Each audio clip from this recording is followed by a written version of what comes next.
Let's talk about magic. Hello everyone, Loremaster Sotek here with another video, and today we have the details on how the new magic system is going to work in Total War Warhammer 3, which is of course super exciting because it's just another major tick of something that's essentially being reworked a fair bit. It's not one of the more dramatic reworks that's happening in Total War Warhammer 3, but there are a lot of fun changes coming to how magic functions and how the player can interact with it. It's no longer just kind of the random gobbledygook that it is in Total War Warhammer 1 and 2, where you just sort of run around and don't really know how much magic you're going to have in a battle. You just sort of grab abilities and hope for the best. Like you can into the channeling stance and all this other stuff, but it's not a hard science, and it can feel super random when you go into a battle and you just get 0 wins of magic and in your power reserve or your power pool, whichever one it is, and then you gamble and it stays at 0 and you're like, I don't even know what's happening anymore. Well, in Total War Warhammer 3, it's going to be a much more straightforward system that's also much more interactable. And I'm really looking forward to it. So let's hop into the changes.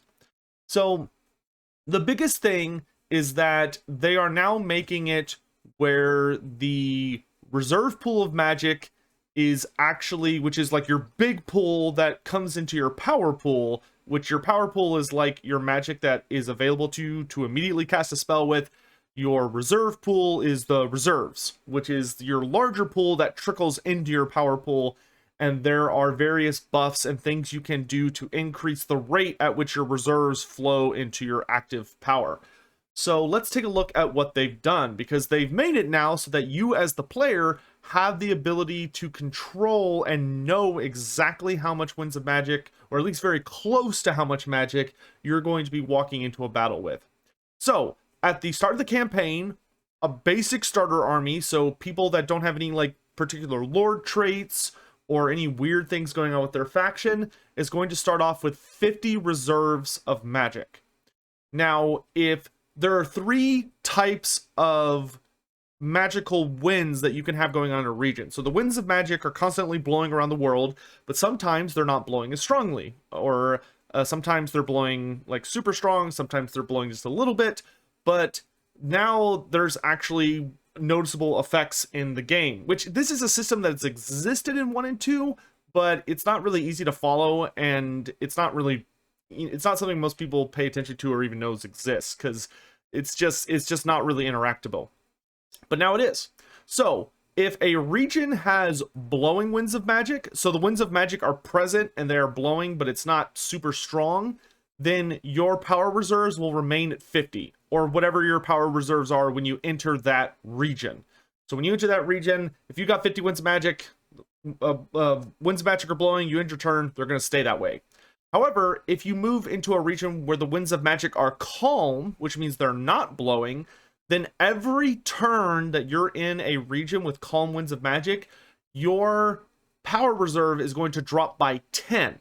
So at the start, so if you were to go into one of these regions at 50 reserve, you end your turn, then at the start of the next turn, you're going to have 40, and it will continue dropping until you eventually hit 0, in which case you're not going to have much magic. You're just going to have the bonuses you get from like your character abilities and stuff. So you're gonna maybe struggle to cast some magic.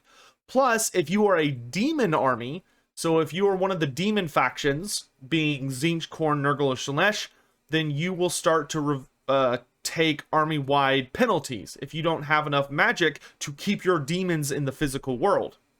However, counter to calm winds of magic, there are strong winds of magic. If you are in an area that has strong winds of magic, you will have +5 per turn just for being in the region. And there are other things you can do. So if you're in a calm area, you're at -10. If you're in a strong area, you're at +5. So building up your reserves takes longer than lowering them, except there are things you can do manually to increase your winds of magic gain. For instance, if your army is in the channeling stance, which most armies in the game have, at least if they have wizards, the channeling stance will now give you +15 to your power reserve every turn. So even if you're in an area that has calm winds of magic, you could just hop into the channeling stance and it will be as if you're in a strong winds of magic area. So yeah, it'll lower your campaign movement a little bit, But if you're someone that you're like, man, I really like having tons and tons of magic because I'm running lots of wizards, or I am playing one of the demon factions, so I really want to maintain my buffs, then you can just hop into the channeling stance if you need to pass through an area that has calm winds of magic. But there's also stuff you can do. For instance, they talk about there are heroes that can have the magical reserve skill, which if you have the magical reserve skill on a character, it gives you an extra 20% gain whenever your reserves are going up. So the example they give is that if you were to go into a strong winds of magic region, which is +5, you also jumped into the channeling stance, which is +15, and then you also had a character with the magical reserve skill giving you another 20%, then you would have a cumulative total of +22 for when you're, when you end your turn, you would gain 22 winds of magic. So there's a lot of little ways you can kind of mess around with it, and that's not really even including all of the various skills that you'll be able to get as part of your skill tree and traits that will likely be reworked to impact this system. So I actually think that's really exciting. Anything that allows the player to interact with more systems, I think is a net positive. So I think this is a really, really good change. Now, one of the things they talk about is that there are other things that will increase your reserve pool or lower your enemies. For instance, there may be dilemmas that pop up. You can perform research, have skills in your skill tree, certain items you're carrying, post-battle decisions for relevant armies, and so on and so forth. One of the key factors they explain, though, is that if you are playing demons, even if you do not have any wizards in your army, you still need to pay attention to what's going on. Because if you're playing the demon factions, which are these 4 lads, if you're playing the demonic factions, then you will take significant penalties or buffs depending on how much magic you have. So if you have low reserves, so presumably if your reserves are, I imagine low is probably below 50, since 50 is where you start, but it could be, maybe it's even lower than that. I'm not sure where the threshold is, but if you have low reserves of magic, then your replenishment rate, leadership, and physical resistance will all be significantly debuffed. So, which literally just represents that your demon's grip on the physical world is very tenuous. So they're kind of fading away and bleeding back into the realm of chaos. So you're not able to regenerate as many of them because you can't summon demons when there's no winds of magic blowing. Their leadership is a lot lower, so when they're fighting or doing anything in battle, the likelihood of them beginning to disintegrate or take damage, because demons don't flee, right? If their leadership is too low, they start crumbling. And if it gets way too low, then they completely disintegrate. And then physical resistance, of course, represents their otherworldliness and how weapons kind of just phase through them and stuff. So all of these things will get low, which will make your demon armies significantly more vulnerable.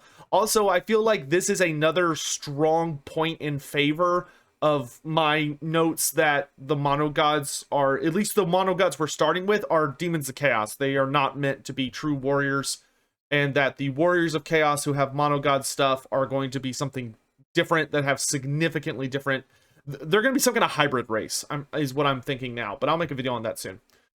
So then we get told that if you have high buffs, then all demons, so you won't be taking penalties to any of these traits, but if your power reserves are high, then you get bonus to your campaign movement speed, and then the rest of the buffs are determined by which god you're following. So if you're playing Tzeentch, then all of your creatures get faster barrier recharge speed, which is awesome. If you're playing Khorne, you get higher spell resistance. If you're playing Nurgle, you get higher melee defense, and if you're playing Slaanesh, you get higher speed. So that's, very helpful. And I'm not sure to what extent how high those buffs get, but it doesn't really seem like any of those will be bad. The Nurgle and Tzeentch ones seem the most powerful, but Slaanesh, I'm sure, is going to just be a speed demon, so more speed never hurts. And Khorne, of course, isn't really meant to interact with magic. For him, the more magic that's around, the more resistant he gets to it, which is Khorne. That's just how he works. So what about in battle? So they talk about that the reserve pool is the big pool that it trickles into your power pool, which then you spend on spells. If your reserves run out, then you have no more magic. You're done, unless you have some kind of other way. So they mentioned that there's a Tzeentchian spell or ability that can allow you to sap the Winds of Magic from an enemy wizard, which is pretty fun. So beyond that, they talk about that you just want to try and have your starting reserves as high as possible, and no matter what, your starting total power is always a percentage of your starting reserves. So the more high reserves you have, the more power, no matter how bad your luck is. So if you have high reserves and you have more power, then even if you do Ranald's reroll, you can't get screwed into just like not having any magic.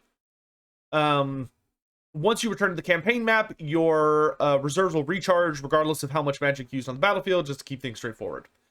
So then they mention, but what about the Realm of Chaos, where the Winds of Magic are literally changing reality because things are so crazy, which does confirm that we are going into the Realm of Chaos. So however, when you go into the Realm of Chaos, you have a new rule set when you are battling in the Realm of Chaos, unless it is a Khorne region. So if you are in a non-Khornate, so Nurgle, Tzeentch, Slaanesh, or other, I guess, because I assume other factions may set up shop there, who knows? You ignore the Khorne, obviously, probably just nukes the Winds of Magic. But if you're playing in the other three areas and you are not doing a survival or quest battle, you will use the Storm of Magic system, which is based on the Storm of Magic system from the expansion in 8th edition, which Storm of Magic was freaking bonkers. This system is actually much more subdued than it was in the tabletop version. The tabletop version was obscene. But, this does 100% undeniably confirm that we will be fighting in the Realm of Chaos, because it's not like you can only go there for particular battle types, or like survival or quest battles. No, you could just go to the Realm of Chaos, and we know that all 4 of the major gods are going to have regions in the Chaos Realm, because they dictate that non-Khorne regions are affected by this. So we have full confirmation that we are going into the Realm of Chaos, and that all 4 of the dark gods are going to have at least spheres of influence within the Realm of Chaos. So we are heading into some crazy shit, and trying to even remotely imagine how big this map is going to be is hurting my head. Anyway, straight off the bat, if you are fighting in a non-Khornate Realm of Chaos region, then you have infinite Winds of Magic in your reserve. So there is no limit. You have infinite magic. The only thing that matters is how quickly you can move magic from your reserves to your power pool. So that is determined by various abilities and skills and traits and all that stuff. But you will have all the magics. The Storm of Magic also changes as the battle goes on, with each lore having a chance to be the next in ascendancy. So they go ahead and tell us what all the lores do. So all 8 battle lores, just like it was in the Storm of Magic tabletop expansion, have a chance to become ascendant. None of the regular lores can become, or none of the army particular lores can become ascendant, because the 8 battle lores are like kind of like the true form of magic, in that that's their most basic form, and then all the other lores are some kind of combination or weirdness of them mixed together or influenced by various attributes. So once a wind is charged, it gives certain buffs to an army, and it also gives both sides access to a cataclysm spell. So a cataclysm spell is an army ability that starts off on cooldown, and the way you charge it up is by spell casting. So as both sides are unleashing spells, the Cataclysm army ability slowly comes off cooldown, and once it's available, you can then activate it. However, once the Cataclysm spell becomes available to use, a countdown starts, and at the end of that countdown, the dial for which lore is ascendant is going to spin, and a new lore will come into ascendancy. So, and if you do not use the Cataclysm spell by that point, you lose it. So it's a use it or lose it. Because if you wait until another lore comes into ascendancy, it'll change to the new Cataclysm, and you have to start building it up all over again. Furthermore, they know that you can only use the Cataclysm spell if your army has a spellcaster. So if you do not have a wizard, so you're playing as Khorne, or presumably in the future you're playing as dwarves or something, you will not be able to use these cataclysm spells. They are only available if you have a wizard. So going into the realms of chaos, you're gonna want a wizard, at least one, so that you can use these very, very powerful abilities. However, the buffs that are available, depending on the lore that is ascended, are available to everyone, regardless if you have a wizard. So to use the Cataclysm spell, you gotta have a wizard. Makes sense. To cast a spell, you have to have a wizard. So beyond that, they just talk about the Cataclysm spells are super powerful. Both sides, when the Cataclysm spell becomes available, get one cast. So you both get one, so it's essentially equal as long as you have a wizard, but Khorne has his own thing. Beyond that, you do not have to have a specific type of wizard. As long as you have a wizard, that's all that matters. So let's see what they all do. The Lore of Beasts. If the Lore of Beasts is an ascendancy, all units on the battlefield become immune to psychology and gain a charge bonus. And the Cataclysm spell that wizards will be able to will enable you to unleash is Mercu's Monstrous Regiment, which is that the Strength of the Wild is imbued on one unit, increasing their weapon damage, armor piercing, melee attack, and physical resistance. And I'm imagining these are huge buffs because these are big boy spells. The Lore of so pick a unit, they Hulk out and get really, really strong in melee combat. The Lore of Life. All units on the battlefield gain perfect vigor, and the Cataclysm spell is the Storm of Renewal. A large tree sprouts from the ground as raw life energy flows across the battlefield. So you select an area on the battlefield, and it pops up and grants a huge regeneration aura to all allies within range. Kick-ass. Lore of Death. All units on the battlefield gain armor-piercing melee damage, and the Cataclysm spell is Ashes and Dust. So this is a spell that after a brief wind-up unleashes a suffocating dust cloud that chokes the life from everyone in a wide area. So it's presumably a big column spell, or the kind of like Wind of Death, presumably. So you kind of aim it, and it just, after a brief delay, it just goes slamming down that line and kills all the enemies.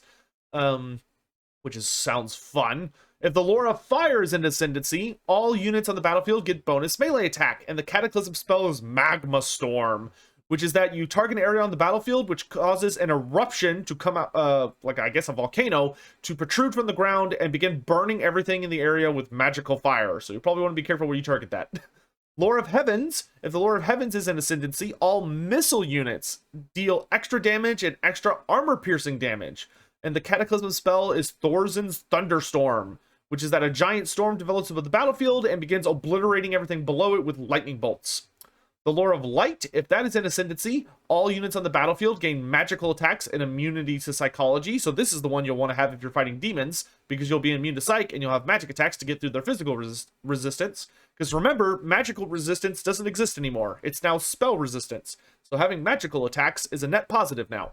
And the new Cataclysm spell for them is Time Amok, which Time Amok improves all allies' reload skill, speed, and melee attack. So all of your allies will, across the entire battlefield, a portion of the battlefield, will move faster, attack, be more accurate with their melee attacks, and if they're shooting units, they shoot faster, which is fantastic. Lore of Metal. All units on the battlefield get bonus armor and missile resistance. And then the Cataclysm spell is Gehenna's Golden Globe, which is that you summon a giant molten sphere that rolls over enemies. So, hilarious. So it's like a big wind spell that just runs over enemy units. And last, the Lore of Shadow, which gives all units in its sphere of all units on the battlefield faster charge movement and faster movement speed. And the Cataclysm spell is Dance of Despair, which is an area of effect you throw on the ground that lowers enemy leadership, melee defense, and melee attack.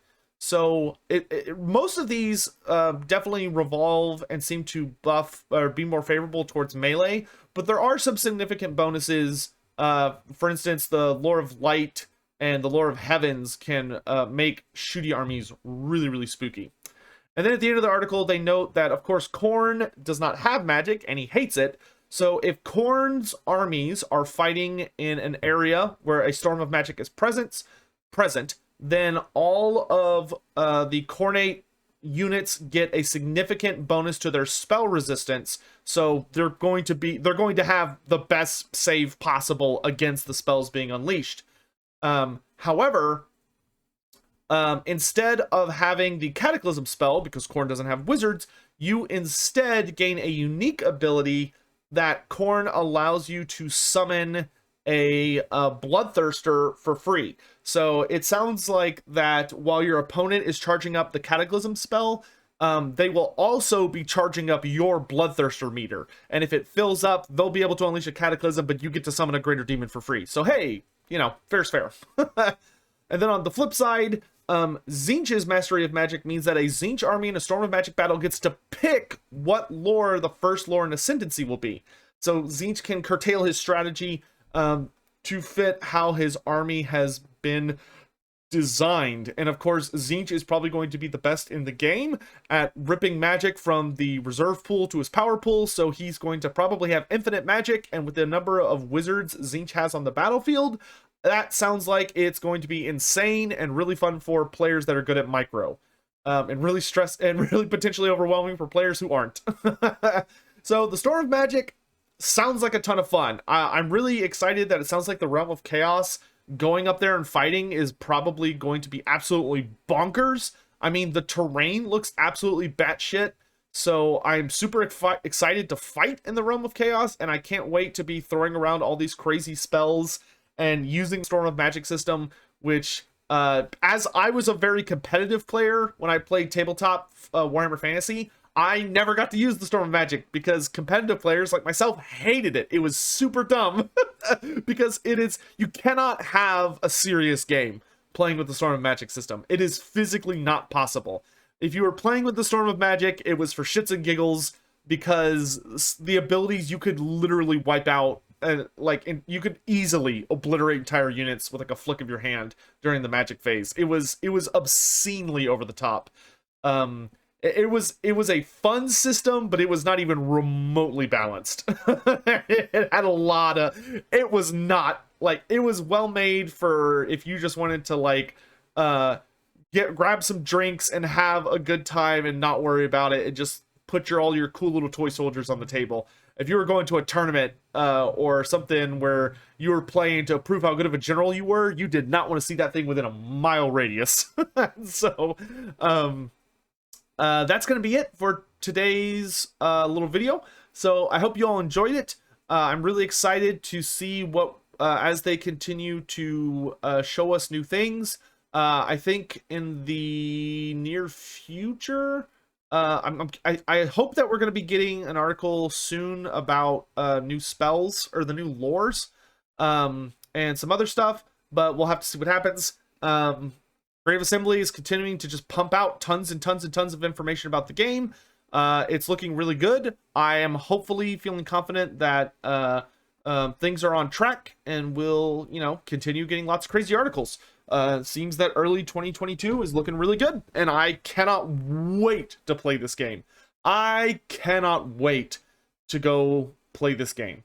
So, with that said, I hope you all are having a lovely day. That's going to be it for me for now. Let me know what you think of the new systems. How do you feel about being able to actually control the Winds of Magic and actually like plan around the fact if you're going to have high reserves or low reserves, and the fact that the channeling stance, in my opinion, actually has a predictable and useful feature now. I do. The only thing they did not do in the new Magic system that I will always wish for is have a dispel system. It will always be that will always be the I don't know what the word for it is, but that'll always be like the feature that I dream about that's just never going to happen because I just think that Creative Assembly thinks it's too hard to do, or they lack the imagination to put it into the game. I've thought of some cool ways to put it in the game, but unfortunately I don't think Creative Assembly has. And I don't think they're going to budge on it. So, well, unfortunately we'll never get to see dispelling, but the new Magic system I do think is looking much more dynamic and interesting. I'm really excited to see that the demon factions are being treated like demons, and they need the Winds of Magic in order to thrive and survive. And I would love to see a system that allows you to deaden the Winds of Magic. I really hope that's something they find a way to put in the game. Like, I'm seeing ways how to like increase your army's reserve, but I would love to see buildings or techs or army stances or something that would allow you to like kill the winds of magic in your regions as a way to like counteract the demons and really make them suffer for coming towards you, or make them have to take the channeling stance so they can keep up their reserves. Because messing with their reserves would be a really fun way to be able to try and counteract the demons and make them pay for marching into your lands. But that's going to be it for me today. Hope you all have a great day, and I'll see you next time. Thanks for watching.